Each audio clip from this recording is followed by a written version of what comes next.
Hi everyone, welcome back to my channel. My name is Catherine if you're new here. Today I am doing 5 tips on how to become better at stamping. Normally on a Friday I do a Chatty Friday or a nail art tutorial, but I thought I would share 5 things that I've kind of developed, or 5 things that I've paid more attention to improve my stamping skills and techniques. There are a bazillion YouTube videos on how to stamp. This isn't one of them. These are just tips on how to maybe get from barely getting an image off a plate or not always getting it off a plate to being successful 9 times out of 10. And I say 9 times out of 10 because there's always that one time where things don't go right. But hopefully you can reduce it to that one time, or half of that one time, as I'm kind of getting there now. So my first tip has to do with plates. My top tip is to find your favorite plates. Not all plates are developed, or not all plates are created equally. Some are better than others, and you really need to find the ones that work for you. And until I realized that, and I stopped blaming myself for not doing things right or not like getting the techniques and the results I wanted, it wasn't until I stopped doing that I realized I needed to find my plates and got better results. So the plates that I use the most are the Bundle Monster XL02. 100% of the time I get results on this plate. It's a fantastic plate, and actually I'm doing this in order of my favorite companies for stamping plates as well. Totally not sponsored. These are just my opinions, and just from trying and testing the stamping plates, these are the best ones. I would say they're probably all joint third, or joint first. The next one that I use the most and always get good results from is from the Mother Nature collection from MoU London, and it's 02. It's a really nice plate with flowers and birds on it, so it's a nice kind of dainty plate to start off with. And then the other one that I always get good results from, and to be fair, every single one of these plates has worked out well for me, and that is the Creative Shop number 77. The reason I like this plate, it's one of the first plates that I got really good results from, and it's very varied, the images on this. So you've kind of got your laces, your florals, your geometric, your animals, all that kind of thing. You've got borders, lots of stuff to play around with. So if you're starting off a stamping collection or want to get plates that are 100% all of the time, I would really recommend these. I really hope that you do well with them if you do get them, because I found that these ones are always successful for me. So the next thing you need to get right, and again this involves kind of a bit of an experiment, but you need to get your stamping polishes right. Don't waste time with people like I did. Not with people that were trying to lead me astray, but when I was looking at the experts, they were kind of using anything to stamp, and I thought, oh, I can do that.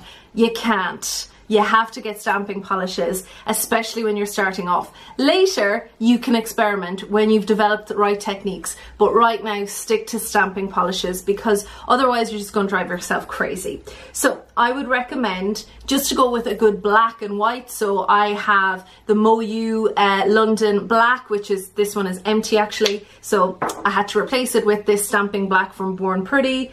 To be honest, they're both good. The Born Pretty one may have a slight edge on it, although it might be too good, because it does tend to streak sometimes, or it can be a little hard to scrape, but it's excellent. It is an excellent black polish. So to start off, you might want to go with the MoU one.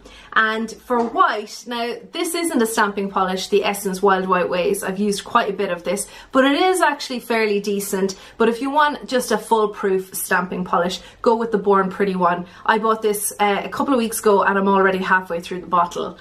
Yeah, I really need to get a replacement already, and a bigger size. Somebody also recommended the gold from Born Pretty, which I don't have in the little video shot that I show you, but it is great, and it arrived recently. It's fantastic. If you can't get stamping polishes, particularly from the Chinese companies, I would recommend Model's Own. This is from the Chrome collection. It was actually George that let me know that this was this was a good stamping polish. You have to work really quickly with them, but they never fail. They are so good, particularly this silver. I already bought another one of these because I use it so much. It picks up the finest detail, again, working fast, but foolproof all of the time. Hasn't failed for me yet. And in terms of indie polishes and holographic polishes, why not kill two birds with one stone? This again isn't necessarily billed as a stamping polish, but it does stamp, and this is a Royale with cheese from Arda's Nails. So just check around with the descriptions on your polishes, see if it tells you whether they stamp or not. I can't remember if Arda's Nails bill this as a stamping polish, but if you're tired of the old creams and you want to move on and you can't get the Born Pretties of the world or the Beauty Big Bangs of the world, try this one. It's a good one. And also the purple I Love You Honey Bunny, it works really well too. So let's talk about stampers. Tip number 3, find the stamper that works for you. Some people hate jelly stampers and clear jelly stampers I should say. Some people hate them. I pretty much can only use them because I have very poor hand-eye coordination, so I can't really use more opaque ones. However, this little one that I picked up recently from Born Pretty is pretty decent. Let's talk about my favorite ones at the moment. The first one is this Moyu rectangular stamper. It's very small, but it never fails. It's a great little stamper. It's cheap. The only problem with this for me is it does like to fall over, which isn't great for reverse stamping. But it's a great little stamper if you just you don't want to invest too much money straight away. This one might be a good one to go for. I think it's £2 or £3. If you're in the Born Pretty market, then maybe you can get your hands on this, which is a brand new stamper from Born Pretty. It's great. I'm also going to talk about the Essence stamper, which is widely available here now at this stage. This one is so overly used. Sorry, you can hear our dishwasher. This one is so overly used that I need to, I've beaten it. I've really misused this one. I've used it so much, the Essence one. It's a very good stamper though for a budget one. But this one, which I recently picked up, it's got this beautiful kind of marble effect design on it, is great. There's a hole in the bottom, so you're not going to have any trouble getting acetone on the base and making it cloudy. It's really tacky. It's got a lid, which is very important for me anyway, the way I store them. And yeah, so this is brand new. I think it's about $3. This works out at about $4 or $5. So yeah, both of those very, very good to have. Depending on which one you can get. And as I mentioned, this one is very good, especially if you're starting off or just trying to get good and you're trying to get just a grip on things. You'll use it for a bigger kind of pattern, so that one that you don't have to be very precise with, or at least I would, and it works really well. Some people talk about needing to treat theirs. Avoid stampers that you need to treat if you're not familiar with the stamping game. I didn't have to treat this, so I'm not sure. Maybe I just got lucky. But this is a really good kind of double-ended one to start off with as well. I think it's $4 or $5 on the Born Pretty site. Tip number 4. Context is everything. The setting, the lighting, being prepared.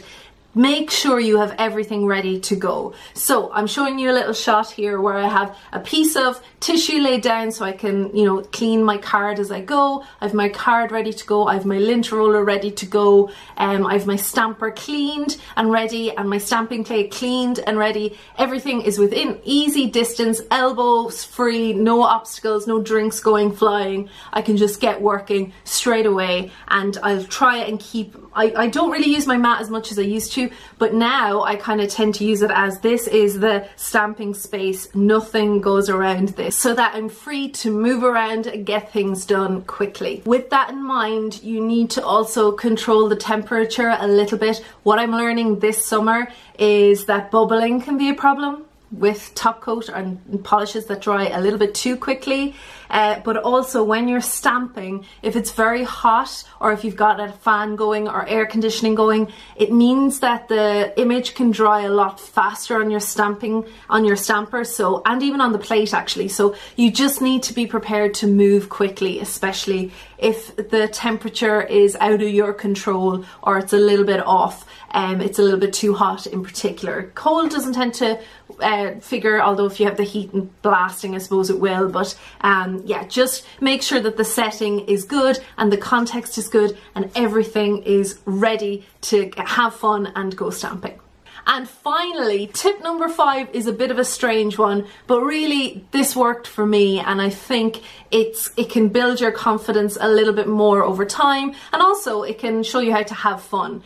This is practicing without putting an image on your nails. Just practice without stamping on your nails. I think it's a good fast way to become good at stamping. Get out your favorite plate like I have here with the Bundle Monster plate. I've stamped it several times. I've sped it up for you in real time. I had 100% success here. I guarantee you this didn't happen a year ago, okay? Those you old school Mrs. Cronall subscribers and viewers know that I was really crap last year. So the fact that I was able to do all of this in one go proves that practice makes perfect.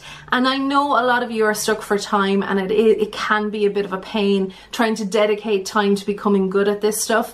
But honestly, you can have this set up in a couple of minutes, have it set up so that you can spend, 20, 30 minutes just watching something, listening to a podcast, and literally just paint, scrape, stamp, put it on the lint roller. Paint, scrape, stamp, put it on the lint roller. And it just helps you to develop your technique. As you can see, I'm a one only kind of scraper girl, but some people like to scrape twice. It depends on you. You will have to find your rhythm. Some people like to roll. I kind of do a mixture of rolling, dabbing, and some people just like to dab the stamper on. It really, really will be a personal thing, and this is the best way to develop those techniques. And a bonus tip, have fun with it. It does become really good fun once you get into it. I know fun is a kind of a crap word. Great crack as you get into it. So yeah, let me know if any of these tips work for you, or if you have any other tips on how to go from being so-so to being great. Put them in the comments so we can share the knowledge and the wealth of talent and skill that I know is out there among you lot. So thanks a million for watching. Enjoy the rest of your weekend or week whenever you're watching this, and I will talk to you all again soon. Happy stamping.